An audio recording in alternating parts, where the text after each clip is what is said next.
It's about that time of day again. Welcome back to your nightly newsletter, boys and girls. Joseph James here. It's Tuesday evening, October 11th, 2016. We're back after the holiday weekend with some incredible opportunities setting up for Wednesday's session. Crude oil is bearish and trying to push through a support trend line to complete the measured move. E-mini S&P is also bearish and trying to attract some more sellers after a real strong move lower and price corrects off the low today. Gold is bearish and trying to find rotation back to the lows of the channel, and the euro is bearish and trying to finish off a wedge target for tomorrow. Boy, as always, got a great newsletter in store for you guys tonight. Before we jump into our charts though and put the plan together for tomorrow, don't forget, the only place to watch the full-length version of this video is here on our blog at sidewaysmarkets.com. If you're watching the video right now on our YouTube channel, not to worry, there's a link in the description of the YouTube video. Follow that link. Come over here to the blog at sidewaysmarkets.com and watch the full-length version of this nightly newsletter. And while you're here, don't forget, register as a mailing list member, and I'll send you an email every evening when our nightly newsletter goes live. Download those charts below the video tonight, right below the video tonight on the blog, where it says click here to download today's charts. You can download today's charts and have those ready for your trading tomorrow. In the upper right-hand corner, don't forget, if you're not a member here at School of Trade, I got a free pass for you to come out and join me as a guest for a few days this week in our trade room. Grab your free pass for the trade room in the upper right-hand corner. And then don't forget, if you're brand new here to School of Trade, we got a great frequently asked questions page on our blog that will give you the who, what, where, when, and why. We're considered the industry standard in futures trading education. And of course, if you have any questions on the way, guys, don't forget, I'm always standing by here 24/7, 365 to answer all your questions. Hope you guys had a great weekend out there. Boy, lots of great baseball and football on TV. Didn't hurt having Monday off either. Hope you guys had a great holiday weekend. We're back to the action, though. We had some news over the holiday weekend that kind of shook things up. Presidential debate, OPEC members flapping their gums, and got a lot of big ranges as we set up into tomorrow's session. So, of course, the second full week of the month of October. Tomorrow's the 12th. We have no major news coming out of Asia tonight. So if you're trading the Asian session, right, if you're down under or, of course, in Asia, nothing to worry about there. Shortly after midnight tonight, sometime between midnight and 3 a.m. Eastern time, we should hear from our good friends in China from the merchandise trade balance. That's going to be the big news in the Asian and Australian session overnight. And then, of course, we jump down to the industrial production from the EU at 5 a.m. And then, of course, we have the JOLTS report at 10 a.m.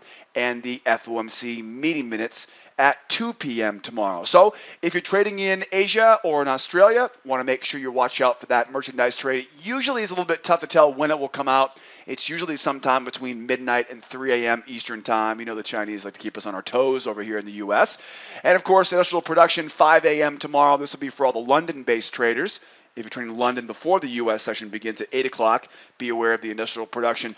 I think the big news tomorrow morning, though, well, pretty much the only news tomorrow morning in the U.S. session, will be the old JOLTS report. You know, my gal Yellen, that's her favorite indication of the old employment sector here in the U.S., the job openings, layoffs, and transfer survey. Don't let that kind of mediocre report fool you. It is an important news report, that JOLTS report tomorrow at 10 a.m. And it comes during that 10 o'clock top of the hour. We usually see a lot of volatility there as well. And then don't forget FOMC meeting minutes tomorrow afternoon, right? Lunchtime will go until about 12:30, 12:45. And then, of course, be aware you got the FOMC meeting minutes tomorrow afternoon at 2 p.m. Eastern time. I'm sure that will be a big market mover tomorrow because, of course, as the election looms closer and more people, right, start bickering about how the Fed should be acting here, they'll be responding more and more to those meeting minutes as we get closer and closer to Election Day. So we've got a pretty busy day tomorrow, all the way from the merchandise trade happening over just after midnight all the way until 2 p.m. tomorrow afternoon. Don't forget, we'll be with all of our students in our trade room tomorrow morning at 8 a.m. Eastern time. You don't need to go at this alone. Come out and join us, right, as an advanced member. Let's keep moving. Got the schedule ready for tomorrow. How about some charts here? We'll go crude, S&P, gold, and we'll wrap up with euro here this evening. Crude oil is bearish and trying to finish off a measured move, but there's a support trend line on the way, which is going to give the buyers a chance to take control and make a run back to retest the highs tomorrow. Sellers have control and will be looking for a successful breakout pullback below that rising support trend line, or they'll have to wait until we go back up to the highs of that hidden bear channel and then look for the next leg down from there. Buyers, on the other hand, need to see some strength and a successful breakout breakout pullback, ultimately above the high of that bear channel with an easy target going back to retest those highs. Looking at this, we're obviously in a bear market here, at least at this time right now. We've got lower lows, lower highs, a beautiful trap high here late morning this morning, then of course collapsing right back down on a shorter term time frame. This was a multi-directional, trending day that we saw, in, of course, this morning's session here in the U.S. Now, of course, with that follow through here now, one thing that stands out here is reversal lines. We're going to see a couple of examples of this tonight.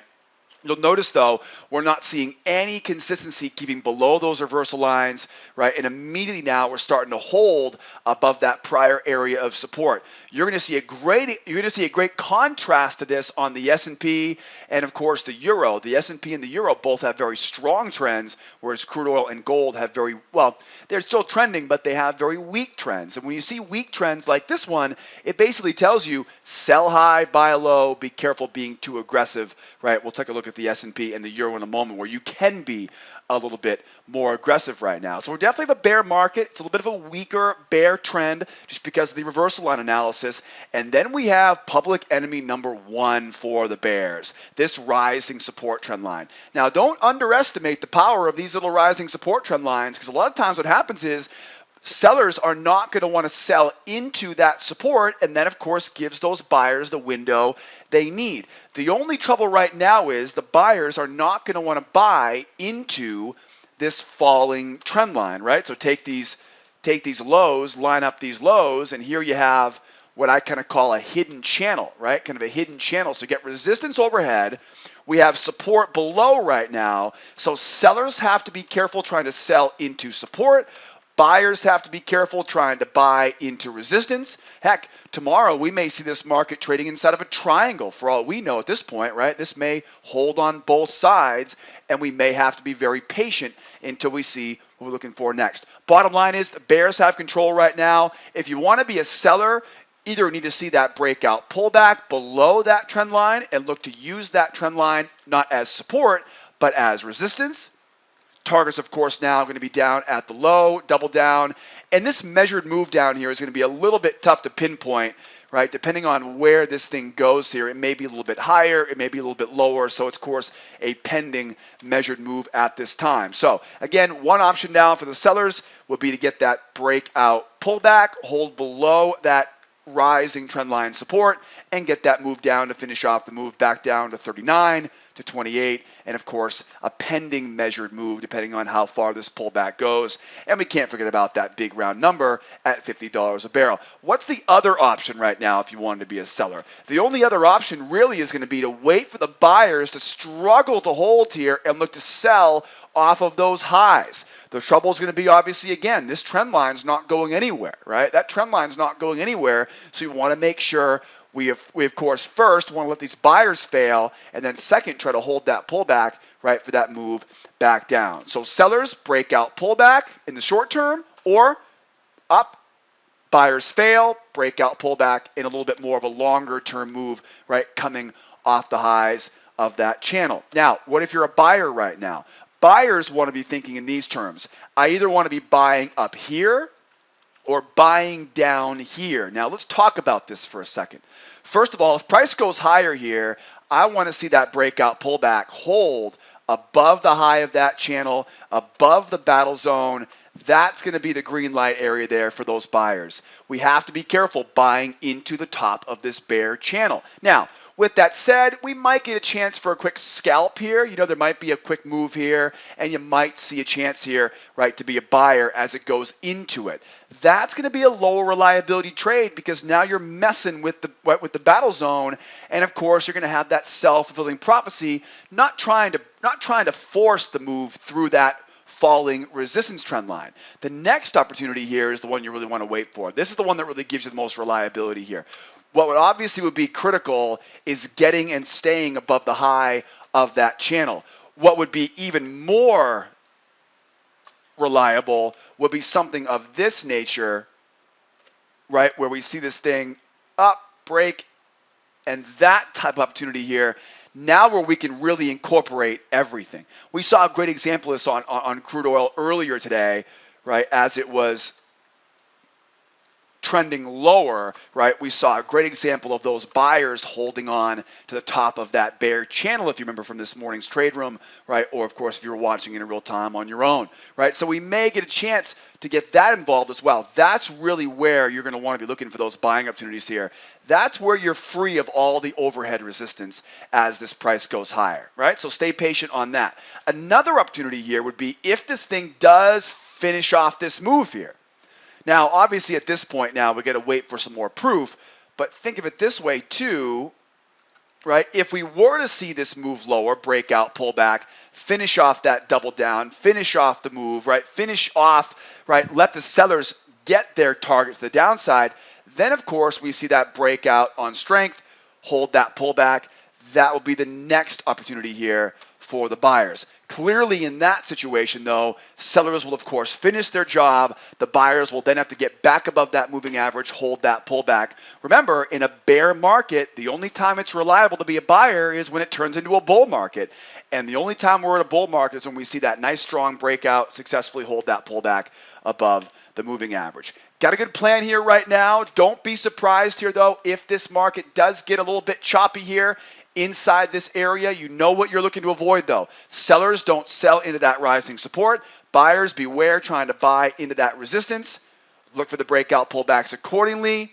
And again, one more thing too is because of the overall weakness of this trend, be very careful sellers trying to sell aggressively if this price collapses lower, right? Be very, very careful. If it collapses lower, you don't want to sell the low because we don't have a very strong trend right now. Wait for those, right? Wait for those traps, failures, and then try to sell them up off of that low, right? If it slams lower, don't take the bait, don't sell the low, look to sell back up off that low. That way, of course, right, you're not getting caught chasing after a falling market. All right, guys? Interesting situation. Don't forget, tomorrow, there is no inventories tomorrow. It's a Wednesday, but we did have Monday was a holiday. And so, of course, we'll be talking about inventories on Thursday, right? We'll talk about tomorrow night, but Thursday will be the inventory report because Monday, of course, was a holiday. We talk about all the trading calendar in the beginner course here at School of Trade. How about some S&P? Now, this is a strong trending market. The very first thing you can see is look at how much time was spent above the moving average. Very little amount of time. Go back to crude oil, right? Go back to crude, compare it.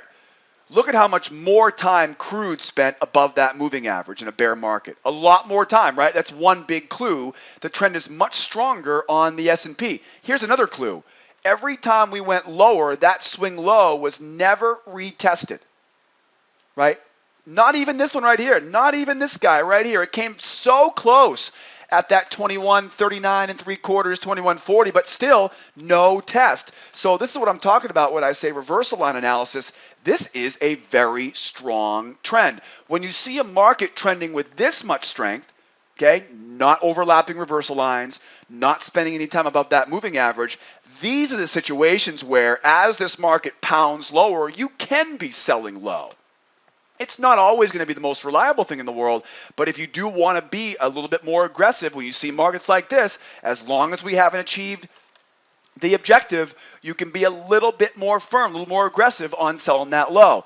Very different than we're seeing right now on crude oil. Crude oil does not have that strong of a trend, so we want to avoid trying to sell low and wait to sell high. Speaking of selling high, this is a beautiful spot to be looking for a sell right now. Moves above the moving average, buyer failures, and right back down again. That's what sellers are going looking for, and that's a good example of what you want to be looking for on crude oil. The problem with crude, obviously, is we have that rising trend line, and so we have to get through that rising trend line beforehand, which is giving the buyers a chance to run this price higher. As I look at this market right now, the S&P is bearish. It's trying to attract more sellers as price comes off today's lows. Real strong move lower. I would imagine that by this point, everybody is in short. Well, maybe a little bit, even a little bit earlier here this morning, right? There's no question about it. It's bearish. Okay, the buyers can't make any money in this environment. The only buying during this move down was sellers, right, covering their short positions. So it's been nothing but bears the entire session with respect to this last half an hour, 45 minutes, right? It's a very, very bear market. Now, with every